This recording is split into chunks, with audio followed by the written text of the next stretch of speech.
contrary. The Tevas Noach was represented salvation from a small amount of people, i.e. the Jewish people. So it worked against him. But this is the connection between Parshas Noach and the story with Haman. Just want to mention one more thing about the Parsha, and that is the Rebbe brought a proof that the name of the Sedra has nothing to do with how it begins. The best proof is from Parshas Noach. What's the name of the Parsha? Noach. Why isn't it called Toldos? What's the first word? Eile Toldos. Noach. Let's call it Toldos. And there is a Sedra a few weeks later that is called Toldos. But wait a second, who came first? Noach comes first. Why? Let's call Parshas Noach Toldos, and Parshas Toldos we'll call Yitzchak. There it says Ve'eled Toldos Yitzchak. First come, first serve. Noach is first. Let's get the first word in the parsha that stands out, Toldos, but we don't do that because the parsha is not about the children of Noach; it's about Noach himself. And the parsha of Toldos is not about Yitzchak; it's about Yaakov and Esau. So we see the name of a parsha is not related to the first word necessarily, first word that stands out, but to the content of the parsha. Because if it's only the first word, it would have been Noach would have been called Toldos, and Toldos would have been called Yitzchak. Just one last thing. It's interesting that when you want to establish Toldos, which means children, either biological children or students, you want to have a good effect on them, make good parents, successful parents, or successful teacher, you have to first have peace and serenity. Noach means menucha. You have to be at peace with yourself. You have to have serenity. You have to feel comfortable with yourself, with what you're doing. If you don't feel comfortable with yourself, you're going to always pour out your wrath and anger on your children if they don't respect you enough. It's not going to be for their sake, it's going to be for your own sake. A person who's not secure always, feels, that the children are not respecting them, so it makes it you have a certain lack of security. So you have to have Noach. You have to be menucha. You have to be serene and peaceful and besimcha, and then you could have Toldos. So first comes Noach, and then comes Toldos. I want to finish the Gemara. The Gemara is really a powerful Gemara. We started 2 weeks. Pass it down. Whoever doesn't have from last week should have. There's some new pages also, but this is the old pages. So we learned about the non-Jewish world requesting a chance to serve Hashem. Not fair. You didn't force us, like you forced the Jewish people when the Torah was given. You didn't force us. You just asked us, and we said no, and you were okay with that. Not fair. Huh? Copy? Yeah. Well, Yeah.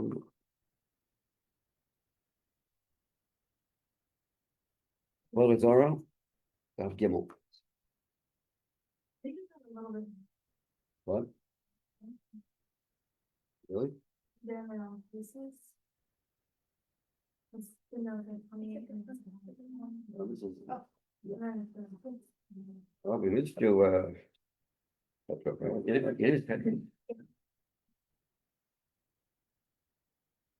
What's weird about it? Look at the note, 28, 1, 37, and It's a different page, maybe. You should, so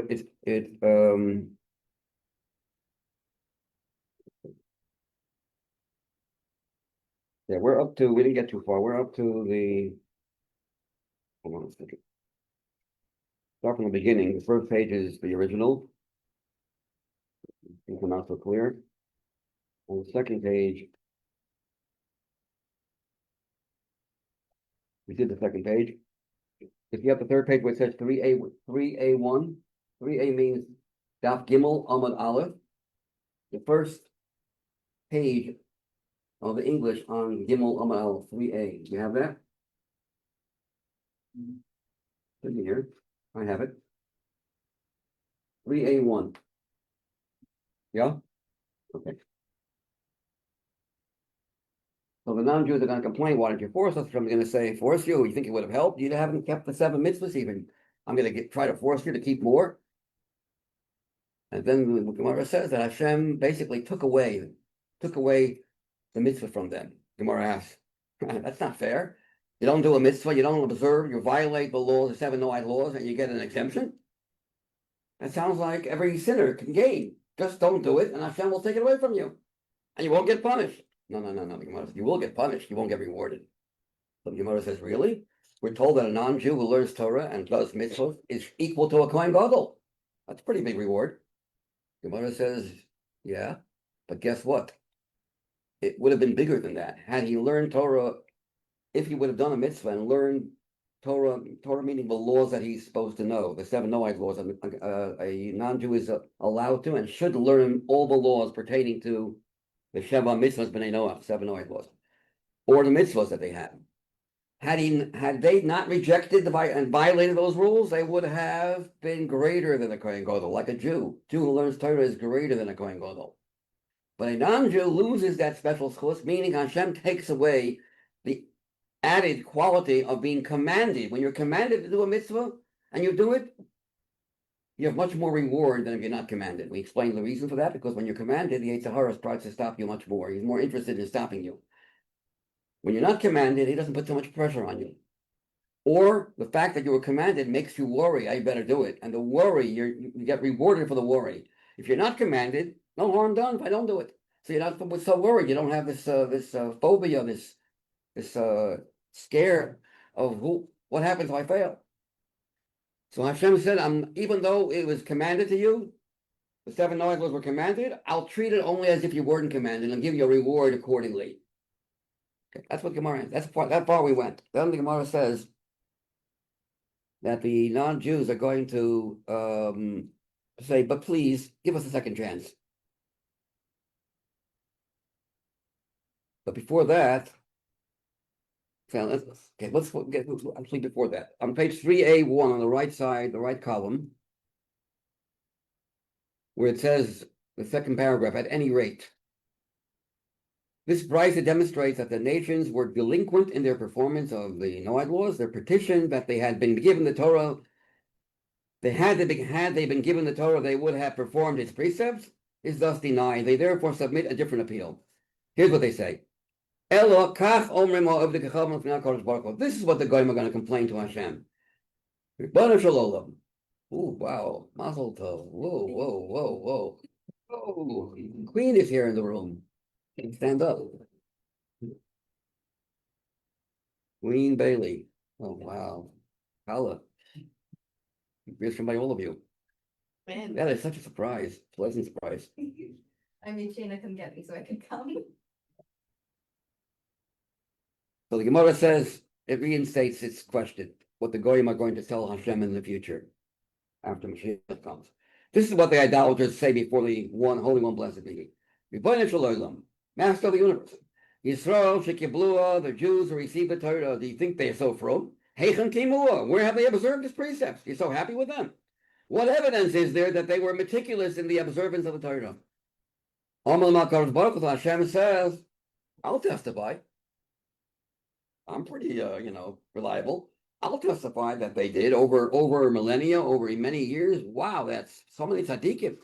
And people gave their lives away. Al Kiddush Hashem. Even the ones who were not even religious. Were Moshe Nefesh. Al Kiddush Hashem. You know how many mitzvahs Jews have done? In spite of the fact they've been persecuted more than any other nation. Their whole existence is one big miracle. I'll testify to that. Guess what they're going to say? Sorry, God. You can't testify. You're disqualified to testify because a father can't testify on a son. Ha ha ha. You're disqualified. So Hashem says, okay, I'll find some other witnesses. Let's see it inside. Hashem says, Ani made by him. I will personally testify about them that they have indeed observed the entire Torah. So what are you going to say now? The nations argue back that this testimony is inadmissible on the following grounds. They'll say this before him. Stop surprised. Don't you know the law? Is there any father that is believed when he testifies about his son, especially if it's for something good? Of course not. And the Jews there are regarded as your sons. You yourself wrote in the Chumash, after the Jews came out of Egypt, that they're your firstborn. Well, if you say that, then you disqualify yourself. No good. We need we need different witnesses. So Hashem says, okay, I'll give you other witnesses. Next page. Let's see. Hold on a second.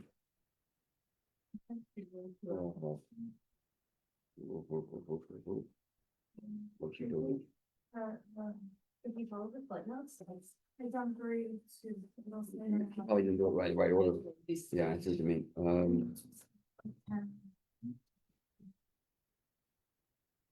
Hold on a second.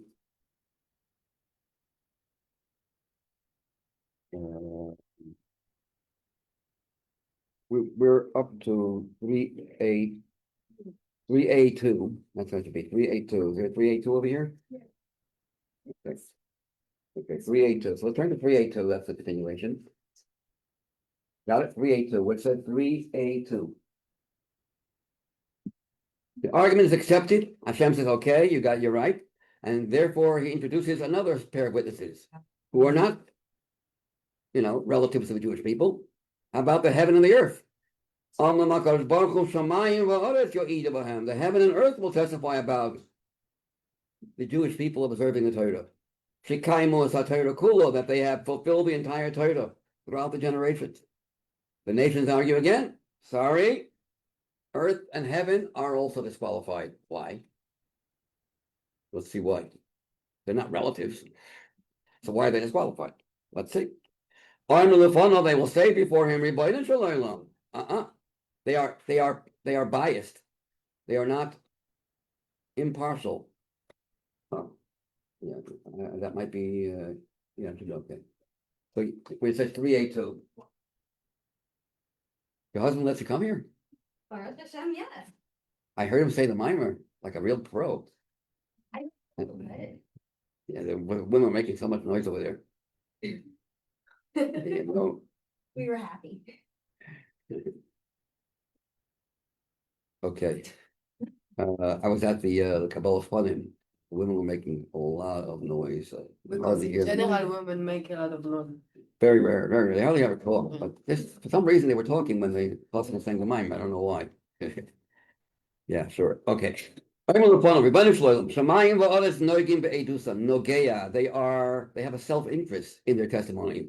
They have an interest in testifying favorably in our behalf. You know why? Because if we don't accept the Torah, if we're not going to abide by the Torah, they cease to exist. As Hashem made a rule, if the Jews do not accept the Torah, there is no heaven and earth. I will cease to create the world. I'll stop it. So their very existence is thanks to the Jewish people. You can't trust them. Of course they're going to say, yeah, the Jews, they fulfill the mitzvahs. You're not impartial. You're partial. You're biased. And you have an interest.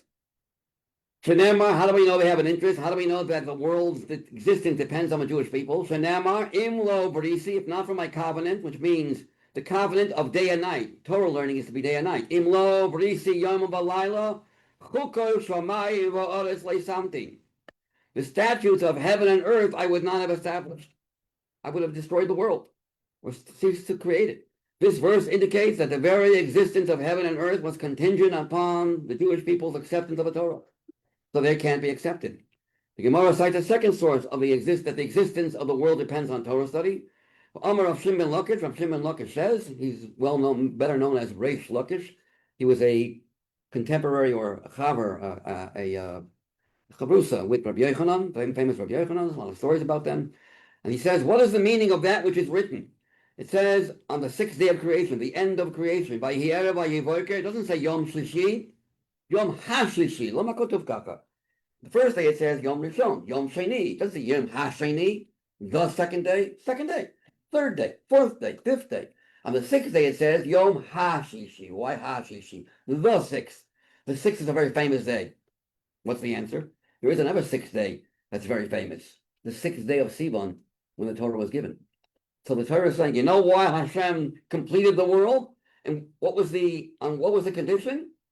That there'll be 6 days of creation if the Jews will accept the 6th day of Sivan when the Torah was given to them. Yom HaShlishi, the very famous 6th.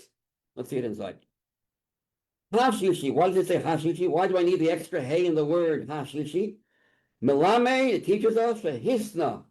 Hisna means like a tanai, conditioning, stipulate. Hisna HaKadosh Baruch Hu in my separations. God, it teaches that Hashem, blessed be He, Baruch Hu, stipulated with the works of creation, includes the heaven and the earth. In Yisrael Mekablim as HaTorah Muto. If the Jewish people accept the Torah, wonderful, Muta. V'im la, but if not, Ani achazir eschem l'tohu vavohu. I will return you to astonishing emptiness the way it was before creation.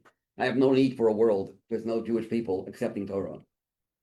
So therefore, heaven and earth have an interest in testifying that Jews were good boys. Because if they're not, finished. Stop. There's a Tosfos over here. You know what Tosfos is? There's Rashi on the right side. And Tosfos. So yeah, on the first page, if you look on your first page, which is the original, you'll see the Gemara in the middle, Rashi on the right, and Tosfos on the left. And he asks the question, wait a second. Did Hashem destroy the world? No. There is a heaven, there's an earth. What does that prove? The Jews didn't accept it. The Jews are keeping the Torah. Why do we need any testimony? Why do we need testimony when the very existence of heaven and earth makes it quite clear the Jews must have accepted and observed the Torah? Because if not, heaven and earth wouldn't exist. So the very existence is, and you don't need them to testify, their very existence testifies. The Kasha of Tosfos. This is Tosfos, who was grandchildren, and many of them were grandchildren of Rashi. When did Rashi live, by the way? What year? Who knows? How long ago? I'll give you multiple choice. 400 years ago? 1400 years ago? 1,000 years ago? Huh? Nope. 400? Nope. 1,000. Close to 1,000, nonetheless. Rashi was born in the year 1040. Now we're 2000, I'm sorry, I'll say Hebrew. 2025. He was born in the year 1040 and passed away at the age of 64 or 65 in the year 1104, 1105. When was the Rambam born? 1135. Rambam was born about 30 years after Rashi passed away. They never saw each other. 1135, some say 1138. How long did the Rambam live? 69 years minus 83 days. Those 83 days he completed with writing 83 subjects of his grand writing of called the Magnus Open Mishnah Torah or Yad HaChazaka that we learn every day. I don't know if you learn, but I do three chapters a day, which is quite difficult. And we finish it within a year. And the Rambam, you go through, it's 14 general subjects broken down into 83 subpar subjects. 83 has the gematria of the word machala, which means illness. The Rambam was a doctor, but not just a doctor for physical illness. When you learn Rambam, it could also be a spiritual refuah for spiritual ailments. But it does help you physically. I'll tell you a story. This goes back all the way back into the into the MEMS, which is 1980s, 1984 exactly. It was a teacher in Ahale Torah for the boys in the high school who got a terrible disease, malignant tumor, and it was spread all over his body, and there was zero chance for his survival. He had weeks to live, basically. He looked like a scarecrow, beard fell out. I mean, it was horrible. Nebuch. Went by the Rebbe. This is after the Rebbe instituted, right when the Rebbe instituted the Rambam the first year. Went by the Rebbe for Keshel Bracha, looked like, I mean, it was hard to look at. The Rebbe said, you learn Rambam every day, you'll be well. He's in his 80s right now. Oh, wow. No zeicher, no remnant of the illness. That was the doctor for like Cheshvan mamish. I know his name is Zusha Feldman. His name is Zusha Feldman. He's a very short man, about 4'10" maybe, and looks skinny. Makes me look tall. And he's I don't know if he's teaching now. He's old. He's past his age of teaching, but he's in his 80s right now, healthy. But What does it mean like to learn Rambam? What Rambam wrote? what? What Rambam like Rambam? Rambam. What Rambam holds? No, like All halachas. it's a lasso. The big, the major leagues learn 3 chapters a day. Mhm. I'm falling behind already. If you can't do 3 chapters, we do 1 chapter a day. If you can't even do 1 chapter a day, and many women are not going to that category, and children, they learn Sefer HaMitzvos. which is like a Chinese a synopsis of the 3 chapters of the day that everyone else learned, but it's like put into 2 paragraphs. And it's in English also, so it's not very easy. So if you could do that every day, don't forget Chitas is also extremely important. There's stories galore about that, which if I'm afraid if I'm going to start getting carried away with stories, we won't learn any more. Okay, so I'm going to stop, put the brakes on. Okay. I was not really well on Tuesday, by the way. I had to apologize for the class on Tuesday. It was terrible. I heard myself. I recorded, I heard myself, and it sounded like a terrible. It wasn't clear at all. I would never understood what I would have said. If I would be the student hearing what I said, I wouldn't understand a word. So I apologize for Tuesday's class. I was not feeling well. I'm still not feeling so great, but better than Tuesday. So you seem to agree. No one says no. You talk about her bad. No, we didn't feel it. It was good. Because maybe you were asleep. No. No, you were awake. I felt it. I know it. Yeah. Okay. I didn't do justice to the Sikha, that's for sure. Anyways.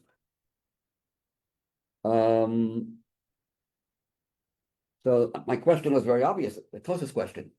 Back to Tosfos. Who needs witnesses? The very existence of the world testifies that the Jewish people must have done something right. Right? Didn't Hashem say, no world, no observance, no world? So Tosfos answered, no. The existence of creation of the world, heaven and earth, was not contingent upon our observance of the Torah, but rather our acceptance of the Torah. But we still don't know if the Jews really kept what they accepted. Wait a second. If that's the case, then why are the heaven and earth disqualified? If they don't need, if the Jewish people's observance is not going to stop their existence, then they're impartial. Then they're not biased. Because even if the Jews don't observe, as long as they accept it, they're okay. The heaven and earth will exist whether the Jews perform mitzvahs or not, as long as they accepted it. Yeah, but they got a favor. The fact that the Jewish people accepted it did the heaven and earth a favor. When someone does you a favor, you feel I gotta help them. So because once upon a time we accepted it, heaven and earth feel the gratitude that we saved their lives, their existence. This is Tosfos. Okay, let's go back to it. Do you know there's an opinion that says the Torah was not given on the 6th day of Sivan, given on the 7th day of Sivan? How does he explain this then? So there are a lot of answers. You see on the footnote, someone has rubbed that, and on the footnote you'll see, you see where it says Tosfos assert on the bottom footnote? Very bottom here on the notes, where my thumb is. Tosfos asserts that this interpretation is compatible even with Rabbi Yossi. Rabbi Yossi is the one who says the Torah was given on the 7th day of Sivan. So Shlishi doesn't make sense according to him. The 6th day was not the day of Torah was given. It was given on the 7th of Sivan according to him. Shlishi, yeah, comprendos? Understand? No? A little bit? That the 6th of Sivan was later. Like it be later. Like, Was delayed, you mean? It was just 50 days after, right? 50 days after. And Okay, so but we didn't always know it was the 6th of Sivan. So how is it here? Yeah, sorry, I didn't get your question. That No, I we can see didn't, that. like we learned in our class that we didn't always know that it was the 6th of Sivan. Yeah. That it was like other days also, like 700 days. Right, so we're asked, but no, the accepted version is it was the 6th. That most accept that. All the rabbis of the Gemara, except for one rabbi, Rabbi Yossi, he says it was the 7th. So Tosfos asked, but how will he explain why why is there an extra hay? The 6th day is not the famous day. The 7th day of the month of Sivan is the famous day. So the whole thing goes kaput if you hold like Rabbi Yossi. So Tosfos gives a couple answers. One answer is that the 6th day is still, you know why? Because the first day, because the 6th day was supposed to be the day the Torah was given. Moshe delayed it for one more day. Hashem was planning to give, everyone agrees, was planning to give the Torah on the 6th day. That would have been the day, but the Hashem delayed the giving of the Torah one day because Moshe asked Hashem, can we delay it one more day? And there's a reason why he delayed it. And Hashem said, okay. But the original day, even Rabbi Yossi, who said that it was given on the 7th, admits it was supposed to be on the 6th. So the 6th day is the real day. Or you can say that even if it is the 7th day, the 7th day is the 6th day. You know why? Because the first day doesn't count. The first day of Sivan, we were asleep. We were knocked out from the journey and nothing was going on. The second day of Sivan is when we started preparing. So the 7th is the 6th. From day 2, 2, 3, 4, 5, 6, 7, day 7 of Sivan is the 6th day of our preparation from when we started preparing. The first day of the month, we didn't prepare. There are also other answers. If you look into the footnote, you'll see all the answers that are given on the other side on the right side of the page. You'll see Maharsha. Well, let's go further. The Hainu Da'amar Chizkiah. This coincides with what Chizkiah once said. Chizkiah is a Talmudic sage. My Dichsiv. What is the meaning of the words? Mishamayim, Mishma. How do we know that heaven and earth, their existence dependent on our observance? Mishamayim, Hishmat Odin.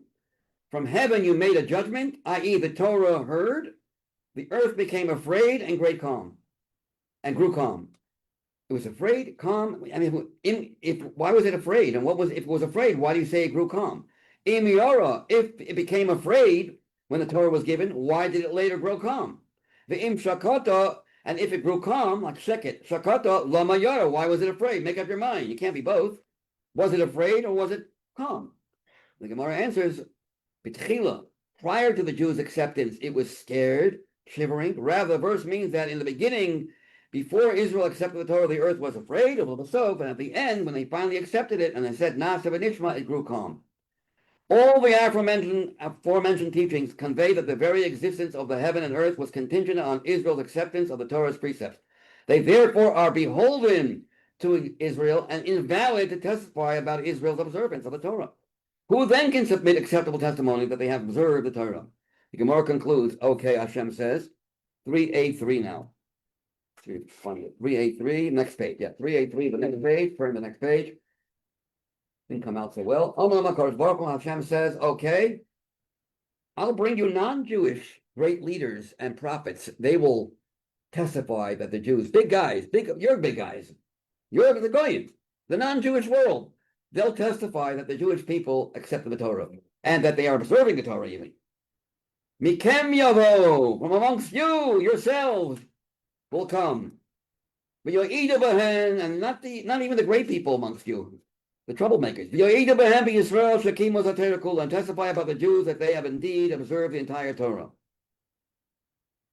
These are prominent idolaters of each generation should come and testify.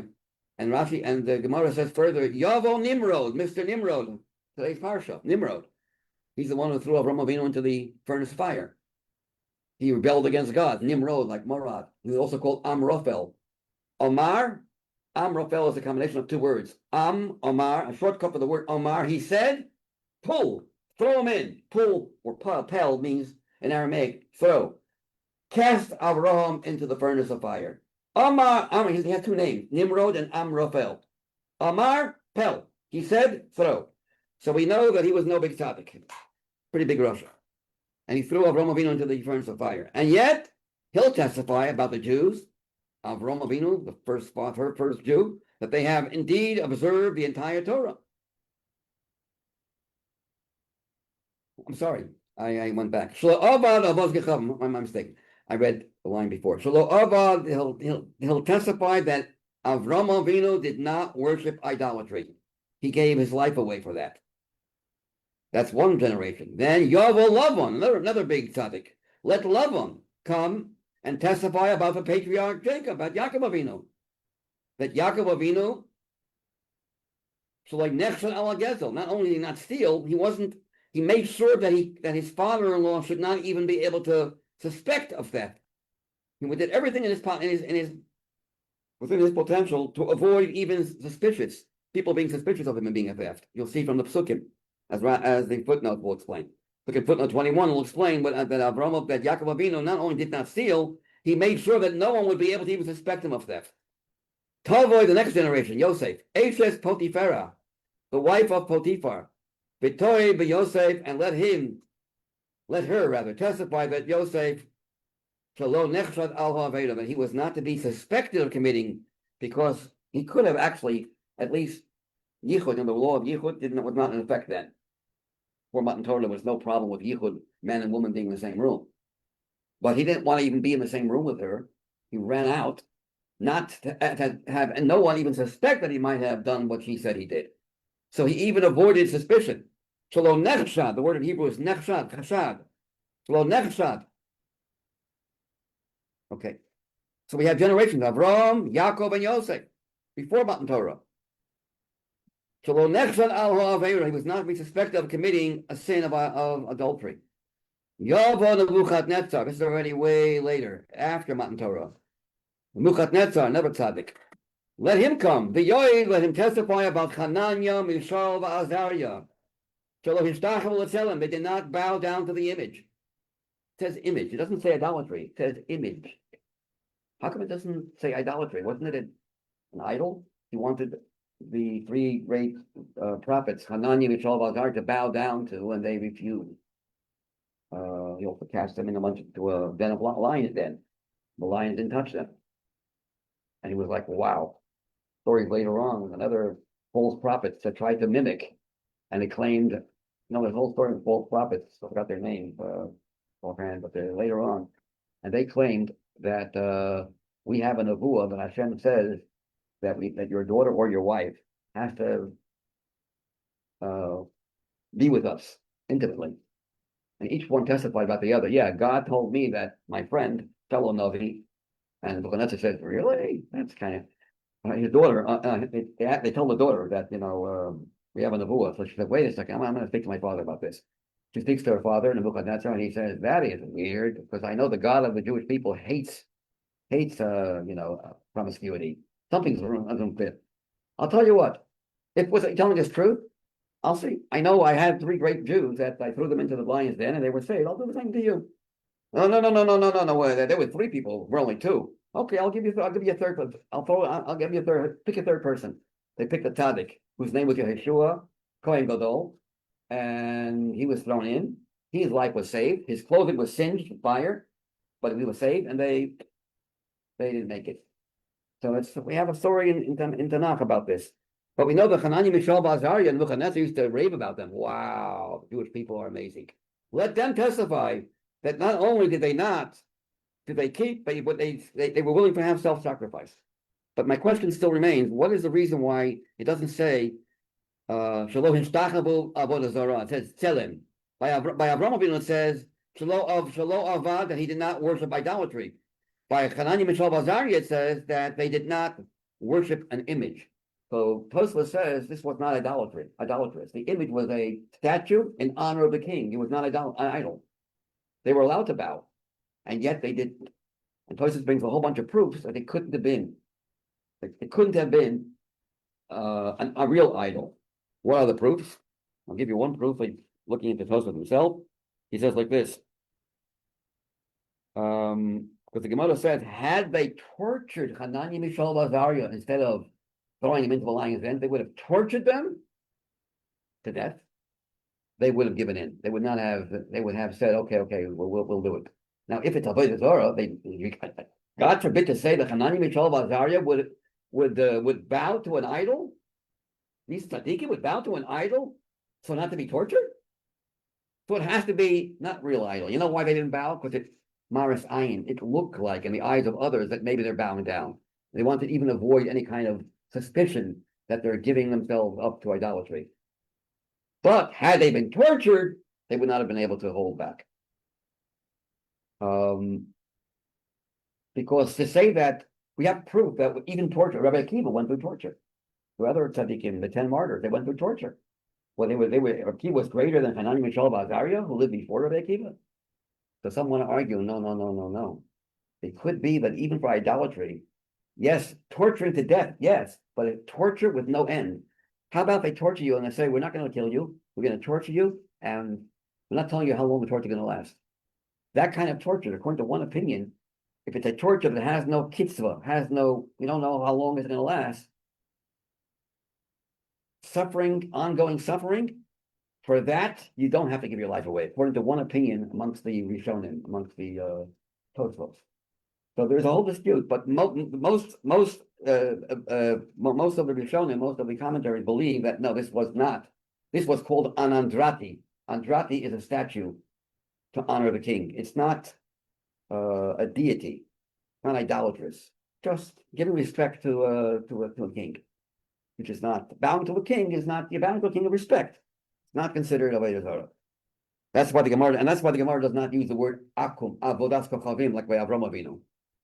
It just uses the word tselem. Tselem can mean an image. Okay. Mark the shred up at you. Oh wow. Possible to go through. Okay. We have a whole bunch of witnesses here. Yoboy Daryovish, Darius, who disallowed the first Darius, not the Esther had a son. Esther had a son called Darius. The second is Darius the first, who came and who testified about Daniel. Because Darius, as it says here, if you look into the footnote 24, it says King Darius had forbidden his subjects to pray to anyone other than himself. Daniel, however, defied that decree.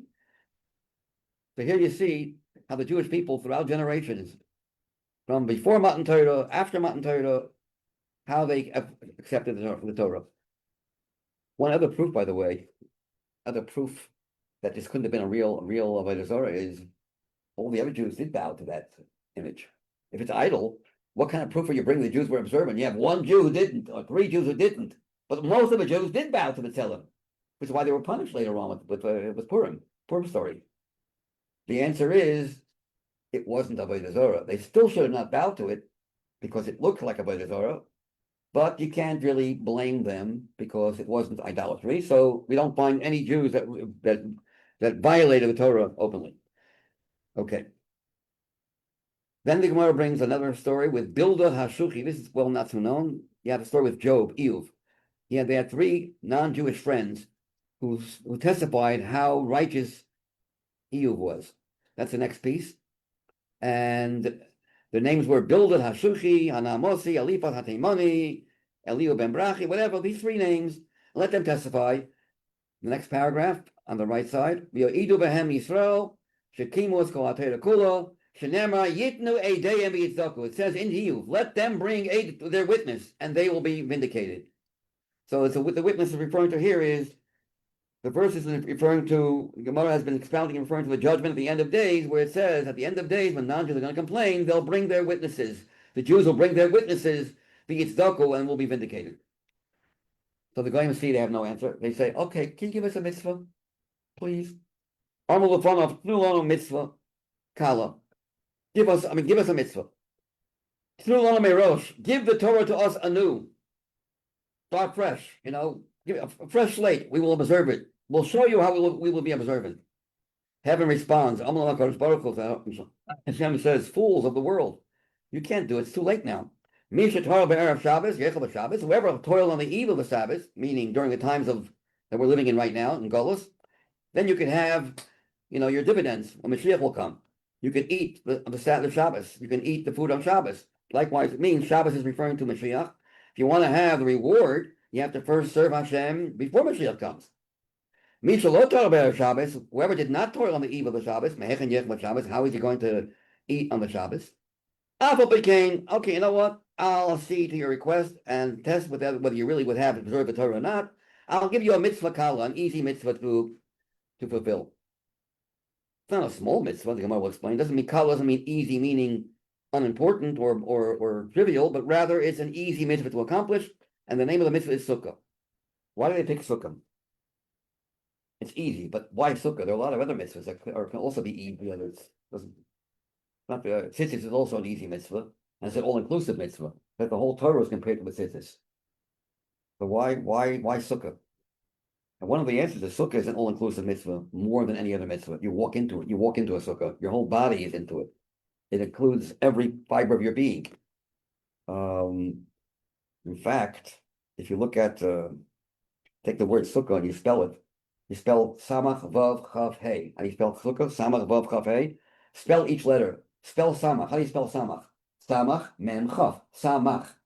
It equals up to, samach is 60, mem is 40, 100, chav is 20, 120. Then take the vav. Vav, aleph, vav. Vav is 6, aleph is 1, 7, another vav is 13. Yeah. Trust me. If you add it up, it adds up to 248. That means that one mitzvah of sukkah has a gematria that equals up to 248. There's also another fascinating mathematical calculation how sukkah corresponds to 248. I'll give you one gigantic all-inclusive mitzvah. a walk-in mitzvah, and it's easy also. It's not hard to build a sukkah. In fact, if you have 4 walls, your house has 4 walls, all you need is put some schach on it, you're good. You don't need to even build it.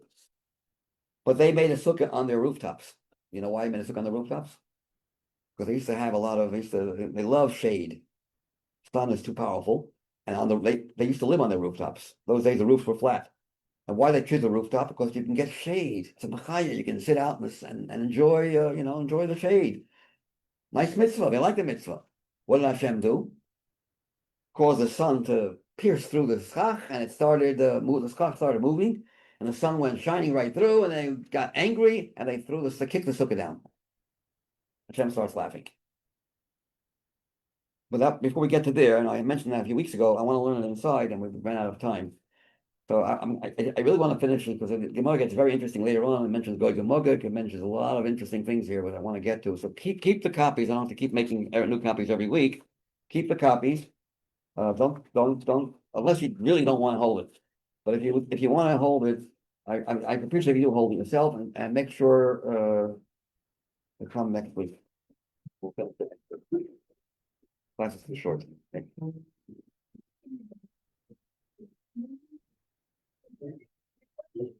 Yeah, sure. For you? 1 second. I have one on video, so it's over Shabbos. Yeah. That really? How do you get this? You got this? You got this? I have one for you there. I have one for him to hold as well. Yeah, doesn't matter that you can go through the original. I'm sure he can. Talmud Chacham. I hear how he said the mimer. He's a pro. The reason the women's side was so loud was because my cousin got everyone to be quiet.